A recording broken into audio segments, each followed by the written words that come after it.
new district attorney. Her name is Tiffany Caban. She was endorsed by Alexandria Ocasio-Cortez and funded by billionaire leftists, including George Soros. She just won the Democratic primary there, so in effect, she is the office holder, because that's the same as winning the November election. Once she is officially in office, Caban is clear about what she wants to do. She's going to decriminalize prostitution, decriminalize drug offenses and fare evasion on the New York City subway. She will end cash bail for all criminal offenses, and she'll close down New York's famous Rikers Island prison without building a replacement for it.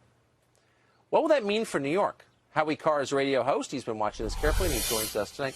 Howie, what would happen if you did what she says she's going to do? Well, it's chaos, obviously. I mean, Queens is a very big place. It's got more population than 15 states. Archie Bunker and Edith Bunker obviously don't live there anymore. She was elected with a tiny vote. There was only an 11% turnout in a special election. The regular Queens Democrat machine split the vote 2 or 3 different ways, and she slid in by 1,000 votes. But this is just total chaos. What's going on here, Tucker?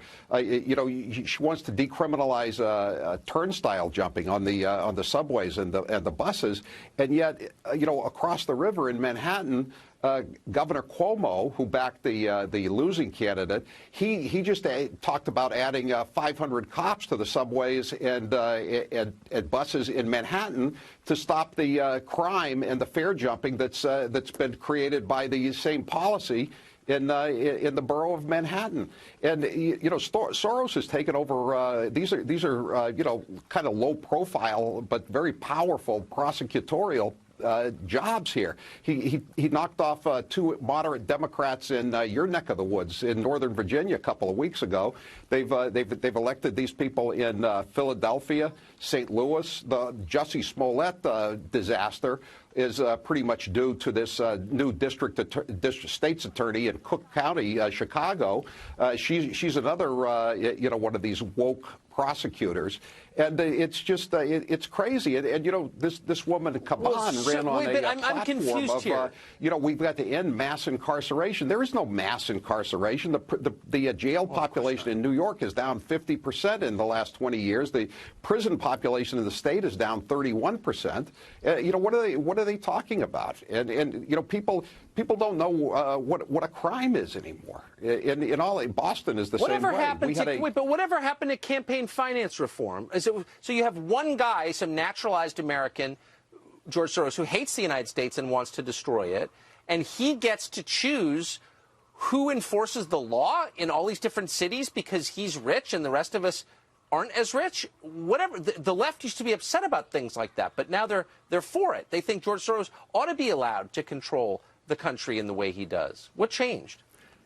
Yeah, I don't know. Well, you know, I tell you, I don't think these what used to be called the mainstream Democrats are paying much attention here. You know, Cuomo, the governor, was complaining today about the miserable turnout and the you know, the normal Democrats splitting the vote. It happened in Boston too, Tucker. Last year, Rachel Rollins was elected, and these candidates keep going further and further left. The DA in Boston just won a court case to keep ICE agents out of the courtrooms. Now this Caban in Queens is talking about actually arresting ICE agents in courthouses. And there's all this confusion, too. You know exactly where this is going. We had a guy last month, he just got out of jail, and he said he went down to a grocery store and started shoplifting because the cops picked him up, and this was in the suburbs, and he said, "You can't arrest me. Shoplifting is no longer illegal in Boston." And the cops said, "Well, that's true in Boston, but you're not in Boston. You're in Norfolk County." So, you know, there's all kinds of confusion, even for the criminal community. They want to help. Well, the criminal community, the whole thing is, we know where this is going. Howie Carr, great to see you. Thanks. Thank you, Tucker. Well, here's a happy story, one of the most amazing survival stories really ever. A man dragged away by a bear, found alive a month later. In the bear's cave waiting to be eaten, but rescued.